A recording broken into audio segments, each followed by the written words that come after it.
அனைவருக்கும் வணக்கம் நண்பர்களே. இப்போ பார்த்தீங்கன்னா சாமி குறிச்சி பார்த்தீங்கன்னா சென்னையில் வந்து ட்ரெஸ்ட் வச்சிருக்காங்க. ஸோ அவங்க பார்த்தீங்கன்னா வடபாயத்தில் சாப்பாடோட கொடுக்க சொன்னாங்க. அதுமாதிரி கிச்சா மாசில் வந்து நாங்கள் வீடியோ அப்லோட் பண்ண போகிறோம். ஸோ அது மட்டும் இல்லாமல் எல்லாருக்குமே சாப்பாடு வந்து எல்லாமே 100 ரூபா காசு கொடுங்க சொல்லி சொன்னாங்க. ட்ரெஸ்ஸும் கொடுத்துட்டோம்.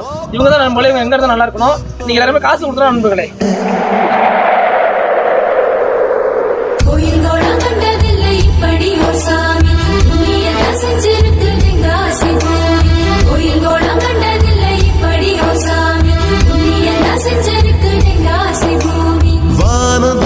போச்சு பூமி காஞ்சு போச்சு, ஏழை எங்களை ஏமாத்தி கிழக்கு இருட்டி போச்சு.